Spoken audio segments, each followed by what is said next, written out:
À l'heure là, tout le monde est malade. Tu vas pas venir manger un bon plat comme ça, plein de vitamines pour te donner de l'immunité. Tu vas me récupérer ta casserole, tu mets de l'huile. Ensuite, tu prends ta poule dure et ta viande que tu as marinée la veille. Tu rajoutes dedans, tu fais saisir ça bien. Quand ça a bien coloré, tu rajoutes tes condiments, courgettes, oignons, tomates, piments. Tu couvres une dizaine de minutes. Ensuite, tu viens rajouter de l'eau. Tu fermes. Après à peu près 20 minutes de cuisson, quand tes légumes sont prêts, tu vas les retirer et les mixer. Ensuite, tu viens les rajouter à ta préparation. Tu rinces bien le fond du mixeur. Tu mélanges. Et là, tu vas venir rajouter tes choux. On met les choux en premier parce qu'ils sont longs à cuire.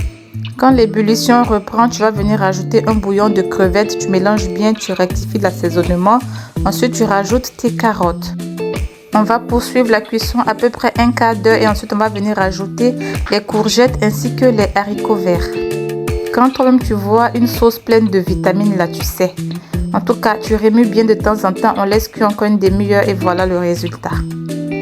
Une sauce bourrée de vitamines pour te redonner de l'énergie après une journée de travail. Une fois que nos sauces est prête, on va venir s'occuper de notre couscous. Donc, on va rajouter dans un plat, on met de l'eau et on va bien rincer. Comme vous voyez là, on égoutte et à ce niveau, on va venir rajouter du sel et de l'huile d'olive. Ensuite, on va venir bien mélanger comme ceci et on va l'étaler dans le plat pour le laisser sécher à l'air libre. Après une demi-heure à l'air libre, on va venir égrener notre couscous comme ceci. Vous voyez comme c'est bien égrené. Ensuite, on va mettre dans notre panier et on va faire un creux à l'intérieur pour que la vapeur puisse bien remonter et on le passe à la vapeur.